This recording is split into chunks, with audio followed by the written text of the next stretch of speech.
Ibrahim Traoré examinait des rapports militaires de routine lorsqu'il découvrit quelque chose qui lui glaça le sang. Des agents israéliens menaient des opérations secrètes au Burkina Faso depuis des années.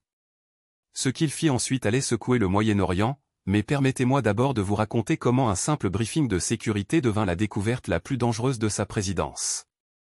Le café du matin refroidissait, oublié sur le bureau de Traoré, lorsque le ministre de la Défense Kaboré fit irruption par les lourdes portes en chêne. La sueur perlait sur sa peau foncée malgré la climatisation qui bourdonnait au-dessus de sa tête. Dans ses mains tremblantes, un dossier classifié portait le tampon rouge, urgent, yeux seulement. Monsieur le Président, Altateil, sa voix se brisant d'urgence, nous avons intercepté quelque chose lors du balayage des communications de la nuit dernière. Cela change tout. Le fauteuil en cuir grinça alors que Traoré se penchait en avant, étudiant le visage de son vieil ami. Les mains de Kaboré n'avaient pas tremblé ainsi depuis leur jour à l'académie militaire, lorsque les tirs de mortier entrants avaient mis leur courage à l'épreuve. Montrez-moi, commanda Traoré calmement. Attendez d'entendre ce que ces rapports ont révélé. Le contenu du dossier rendait l'air de la pièce épais, oppressant. Des transcriptions radio cryptées, des fiches d'analyse technique, et le plus glaçant de tout, des images satellites pointant des emplacements à l'intérieur du Burkina Faso. Mais celles-ci ne provenaient pas des suspects habituels. L'entête des métadonnées indiquait, source, Tel Aviv, destination, actifs locaux. Des opérations israéliennes sur le territoire burkinabé. Depuis combien de temps ces transmissions sont-elles actives, murmura Traoré, sa voix à peine audible. La gorge de son ami se noua alors qu'il déglutissait difficilement. Selon notre analyse, monsieur, 3 ans. Peut-être plus longtemps. Les mots frappèrent comme des coups physiques. Pendant 3 ans, alors que Traoré construisait sa présidence sur des principes de souveraineté et d'indépendance, des agents étrangers menaient des opérations secrètes sous son nez. Mais ce qui se passa ensuite va vous terrifier. Le premier message décodé apparut sur l'écran de la tablette sécurisée. Son langage froid et bureaucratique masquait une réalité dévastatrice, cible alpha confirmée. Données de production de la mine d'or transmise. Les officiels locaux ignorent l'installation de l'équipement de surveillance. La formation militaire de Traoré se déclencha, mais ne put empêcher ses mains de se serrer en poing. Quelqu'un volait les données économiques les plus sensibles du Burkina Faso. Cible bêta opérationnelle. Interception des communications présidentielles fonctionne sans problème. Sujet inconscient de la faille de sécurité. La tablette faillit lui glisser des mains. Ils avaient écouté ses conversations privées avec sa femme, ses enfants, ses conseillers les plus fiables. Cible gamma nécessite une attention immédiate. Livraison d'armes iraniennes détectée. Recommande intervention avant livraison. Monsieur, la voix de Kaboré coupa à travers le choc, il y a autre chose. Quelque chose de personnel. Il ne savait pas que ce n'était que le début. Au fond des dossiers de renseignement se trouvait un document qui fit s'effondrer le monde de Traoré.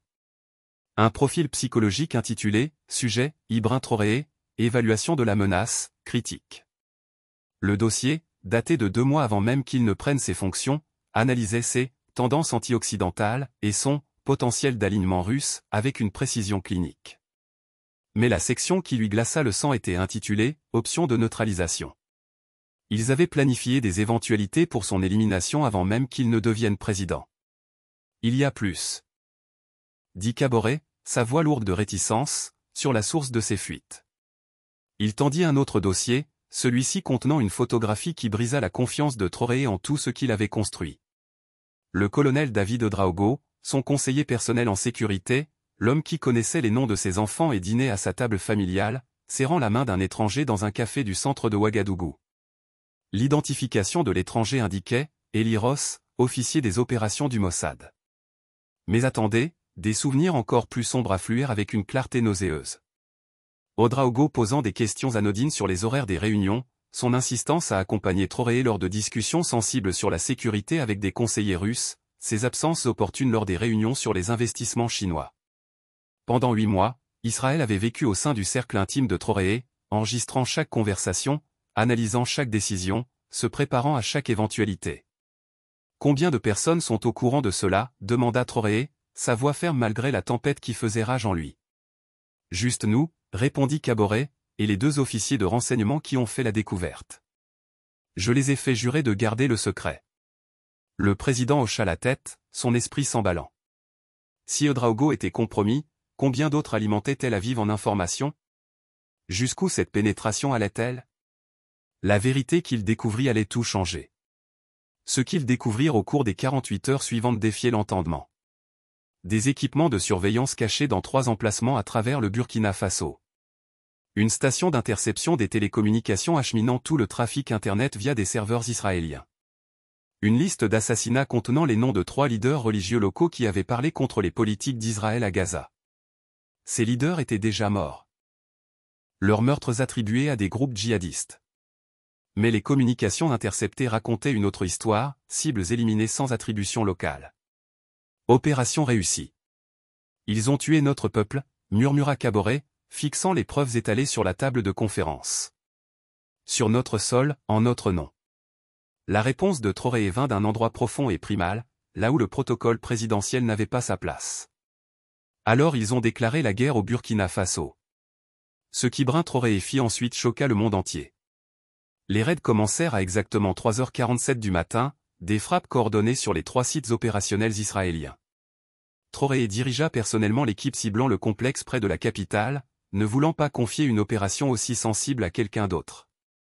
Ce qu'ils trouvèrent dans ce bâtiment anodin dépassait ses pires cauchemars.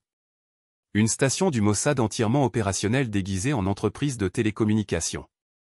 Du matériel d'assassinat dans des caisses scellées, de faux documents d'identité, et dans un coffre renforcé, des milliers de dossiers détaillant le projet New Canaan, le réseau de surveillance continentale d'Israël couvrant 12 nations africaines. Mais la découverte la plus dommageable était une mise à jour opérationnelle récente décrivant les plans pour l'élimination de Traoré et lui-même, prévue pour le mois suivant. Méthode, dysfonctionnement de l'hélicoptère lors d'une inspection de routine. Il planifiait son meurtre avec la même précision clinique. Les conséquences de cette découverte allaient ébranler 3 gouvernements. 72 heures plus tard, Traoré se tenait devant les médias mondiaux, avec l'équipement de surveillance israélien capturé exposé sur des tables derrière lui. Ses mains étaient fermes maintenant, sa voix portant le poids d'une autorité morale absolue. Peuple du Burkina Faso et monde qui nous regarde, commença-t-il, aujourd'hui. Nous exposons le terrorisme d'État mené par Israël contre la souveraineté africaine. Il brandit les communications interceptées, leur texte hébreu traduit en anglais clair. Alors qu'Israël prétend combattre le terrorisme, ces documents prouvent qu'ils ont mené un terrorisme systématique contre les nations africaines qui osent soutenir les droits des Palestiniens. Les preuves étaient accablantes, images satellites des stations de surveillance, communications entre Tel Aviv et les agents à Ouagadougou, témoignages vidéo d'agents capturés, spécifications techniques de l'équipement d'assassinat. En quelques heures, l'histoire dominait les gros titres internationaux. Les démentis immédiats d'Israël sonnaient creux face à la montagne de documentation. Plus dommageable encore, des preuves similaires commençaient à émerger du Mali, du Niger et du Tchad. Le Burkina Faso n'était pas seul. Si vous pensez que cela était choquant, attendez de voir ce qui s'est passé ensuite. La transformation qui suivit fut sans précédent dans la politique africaine. En 6 mois, 12 nations avaient simultanément expulsé les opérations de renseignement israéliennes. L'Union africaine adopta sa résolution la plus forte en décennies, condamnant les programmes d'espionnage et d'assassinat systématiques menés par des puissances étrangères. Mais le coût personnel était dévastateur. 3 tentatives d'assassinat visèrent Traoré dans les mois qui suivirent. Le colonel Ouedraogo fut retrouvé mort dans sa cellule, officiellement déclaré suicide, une exécution pour empêcher son témoignage. La trahison avait coupé plus profondément que n'importe quelle blessure physique. Lors de longues nuits dans la résidence présidentielle, désormais fouillée quotidiennement pour des dispositifs de surveillance, Traoré luttait avec des questions qui le hantaient. Combien d'autres avaient été compromis?